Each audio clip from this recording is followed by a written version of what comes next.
اللهم صل وسلم وبارك على سيدنا محمد وعلى آله وأصحابه أجمعين. ازيكم يا أحلى اخواتي؟ ربي يا رب يخليكم ليا وما نحرمش منكم أبدا أبدا. النهاردة إن شاء الله يوم الجمعة، ربنا يجعلها جمعة مباركة إن شاء الله. طبعا أنا بعمل معاكم إيه هنا؟ جبت معايا بصلاية، وجبت معايا كده شوحتها بحبة فلفل وملح، ومعايا كوبايتين رز بلدي مصري عادي مغسولين، وهنزل بيهم على البصله بعد ما دبلت كده، وما ادتنيش لون يعني ولا حاجه، يا دوب دبلت بس، مع مثلا مكعب زبده مع شويه زيت علشان الرز بتاعي يبقى مفلفل.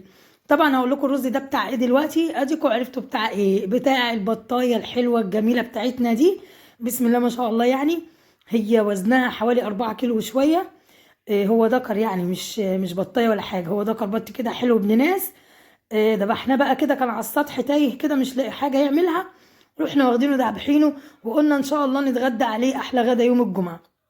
بصوا بقى، بعد ما اديته كده غسله محترمه كده على الحوض، بالميه كده والملح والليمون والخل، غسلته يعني غسله محترمه جدا جدا.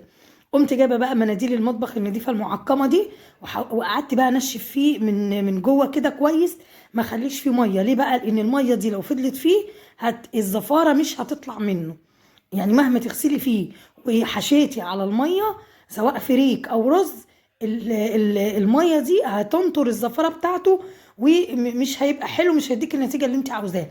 لكن الميه بتاعته دي سواء صفيتيه كويس او نشفتيه كويس بالمناديل، هيديك نتيجه حلوه قوي.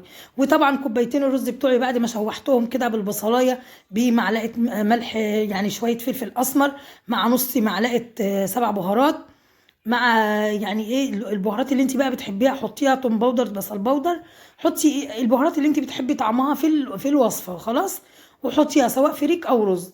ومعايا ايه هنا كمان؟ معايا بصلايه، طماطمايه، قرن فلفل، شويه معلقه من الفلفل الاسود، معلقه من الملح، توم باودر، بصل باودر، من كل حاجه معلقه صغيره يا جماعه، ومعلقه كده حلوه يعني من ال7 بهارات. انا حطيت مرتين علشان المعلقه معايا صغيره، تمام، بس هو بما يعادل يعني معلقه. وكمان حبه من الزيت، ويا سلام لو عندك زيت زيتون يبقى احلى واحلى. انا بصراحه ما كانش عندي زيت زيتون. بصوا، ودي كمان كده حبه زعتر كده كنت منشفاهم عندي في البيت، او روزماري، زعتر او روزماري الموجود عندك استعمليه، بيدي في المشويات طعم فوق الروعه. طبعا معايا معلقه توم صغيره، وضربت الخلطه اللي انا قلت لكم عليها دي، اديتها كده ضربه في الكبه، ونزلت على التومة، وكمان عصرة الليمونة دي هتفرق معاكي في الطعم جدا جدا، بالذات في الحاجات البلدي دي. خلاص، سواء فراخ بلدي او بط او اي حاجة بلدي بتعمليها. كمان حطيت كده معلقة كبيرة من الدبس رمان، لو عندك صويا صوص من الغامقة حطي برضو منها، هتبقى حلوة. ودبس رمان هيبقى جميل برضو. طبعا انا دقت التمليحة بتاعتها لقيتها حلوة، بس ضفت لها حبة دبس رمان كمان، علشان عايزة الجلد بتاعي ده يديني لون كده معين كده، هتشوفوه في الاخر خالص لون في منتهى الجمال. ما عندكيش دبس الرمان حطي عسل اسود هيديكي نفس النتيجة. وجبت هنا شوية ملح على شوية فلفل اسمر، ودلكت بيهم البطايه بتاعتي، وكتفت الجناح كده لورا، بحيث انه يعني ايه ما يضايقنيش في الكيس ولا حاجه، وممكن يقطع ايه الكيس الحراري اللي احنا هنحطه فيه. ما انا ما قلتلكوش، ما هو احنا ان شاء الله المره دي هنسويه في الكيس الحراري، وهيطلع احلى احلى بط ممكن تاكليه. وباذن الله لو جربتي الطريقه دي هتدعيلي عليها. ونسيت كمان اقول لكم ان دي غدا يوم الجمعه باذن الله. ويا ترى بقى مين اللي هيخبط على بابنا وهيجي يتغدى معانا الغدا ده؟ ان شاء الله هنشوف مع بعض كده. اخويا باذن الله هيجي وهيتغدى معايا باذن الله، وهيبقى احلى غدا. بقول لكوش يعني الاكل كان في منتهى الجمال. خليكم بس مكملين، ده لسه في حاجات حلوه، وفي يعني حاجات هتعجبكم جدا جدا.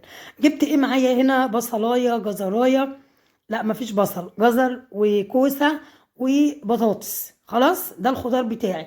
حضرتك عايزه تضيفي اي خضار، عايزه تضيفي بصل او ورمه، عايزه تضيفي اي حاجه حطيها، لكن انا اللي كان عندي بصل، برضو بصل في ايه يا جماعه، اللي كان معايا جزر وبطاطس وكوسه.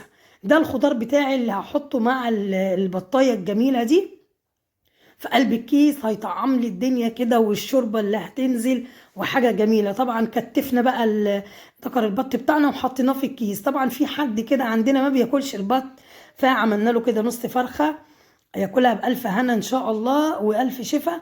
هو عارف نفسه طبعا اللي ما بياكلش الفراخ، اكيد برضو البيوت كلها فيها اللي بياكل في بط واللي ما بياكلهاش، فيها اللي بياكل لحمه ما بياكلش الفراخ. يعني بصوا، هي الولاد مغلبيننا في موضوع الاكل ده. وجبت هنا الفرخه برضو هطعمها بنفس التطعيمه اللي انا عملت بيها البطايه بتاعتي، اللي هي التطعيمه اللي هي كانت بصلايه وقرن فلفل وطماطمايه، والبهارات بقى البصل بودر وتوم بودر وسبع بهارات، وحطي عايزه تحطي قرفه، بتحبي اي طعم اي حاجه حطيها في التوابل. البهارات ما بنقفش عندها خالص. وكمان كده عندي حته مكعبين من الزبده، هحطهم كده في قلب الفرخه بتاعتي، هتديها طراوه كده وطعم حلو قوي، هتخليها طريه معايا، تخليش يعني الفرخه او اي حاجه بتعمليها تنشف معاكي.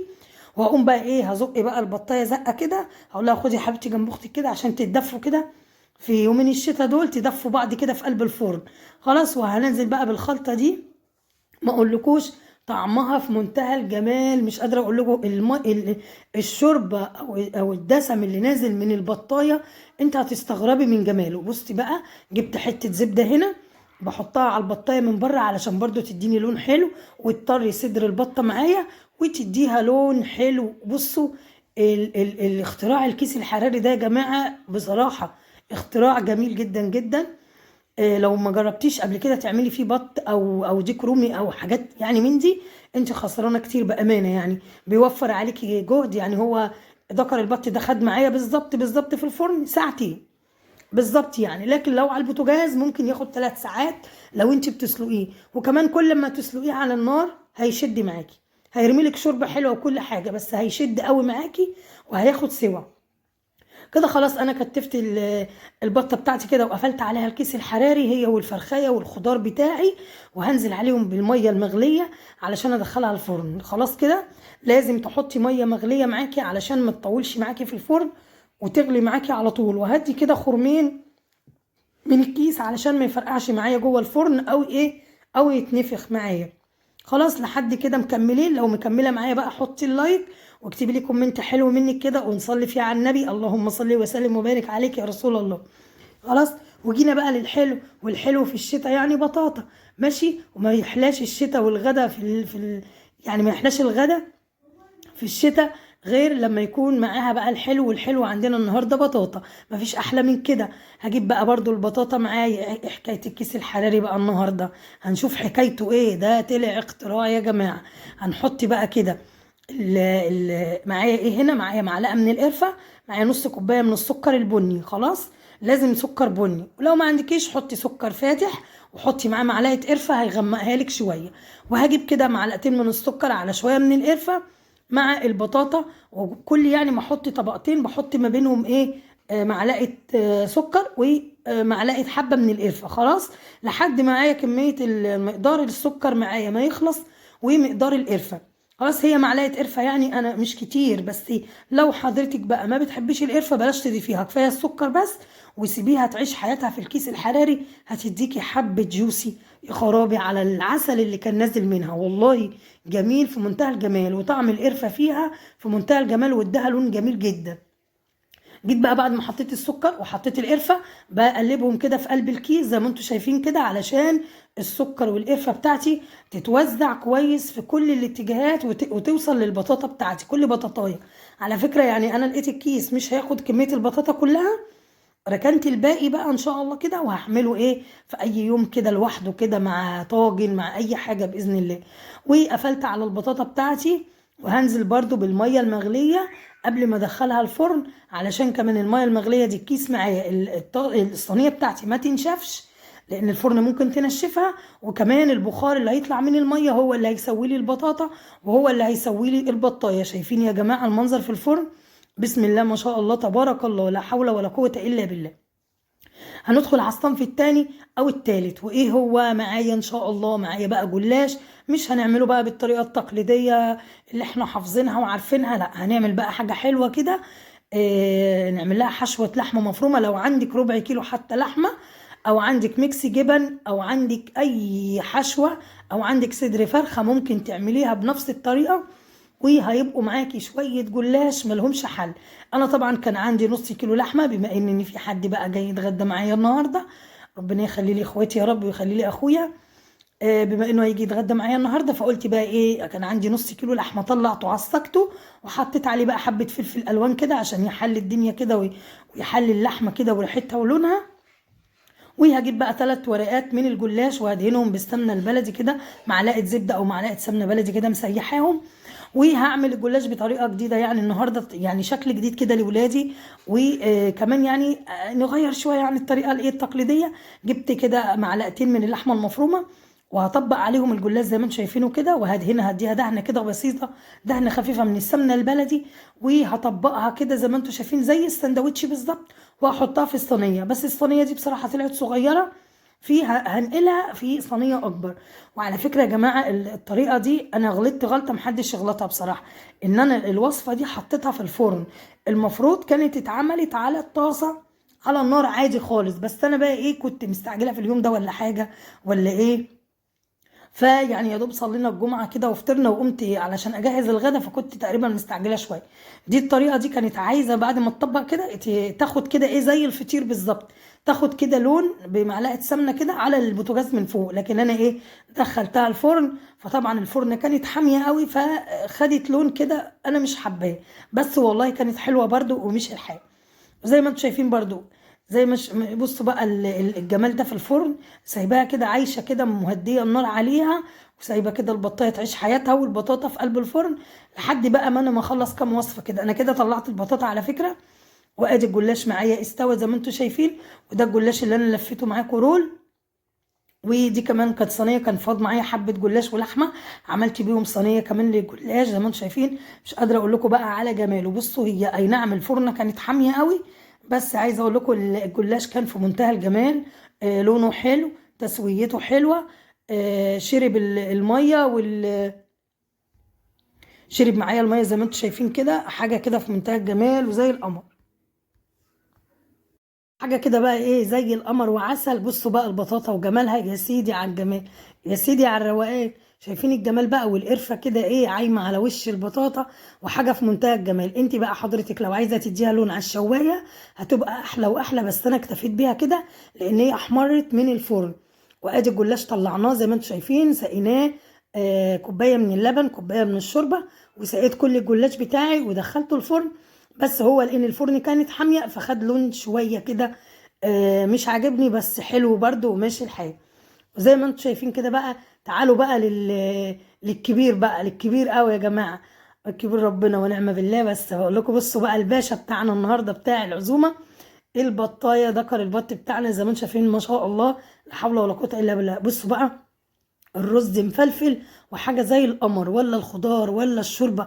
عارفين الشوربه اللي نازله منه دي انا مش هرميها، ده كنز يا جماعه ما اقدرش. لو عايزه بقى عن حضرتك عندك هاند بلندر تضربي الخضار مع الشوربه والحاجات الجوسي اللي نازله من البطايه دي هتبقى تحفه جدا. ما عندكيش وعايزه تديها ضربه في الخلاط هتبقى جميله.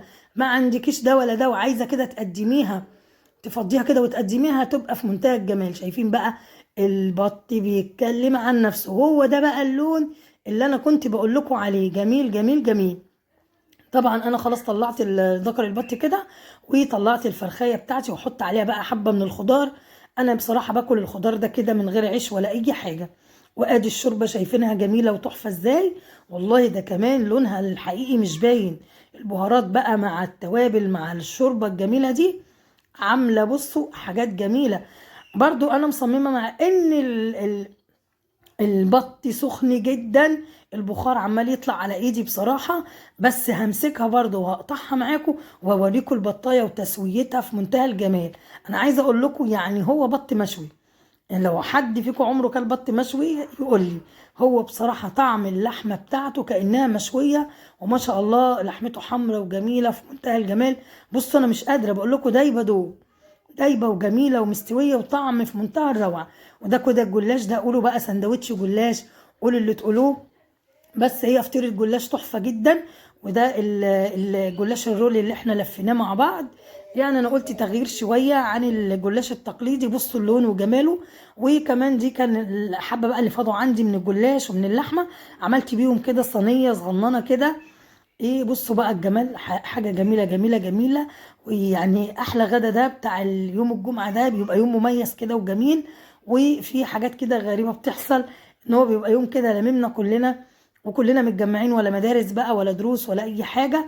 ويا رب يكون الفيديو عجبكم النهاردة، ويكون الغداء مشرف، ويكون حاز على اعجابكم.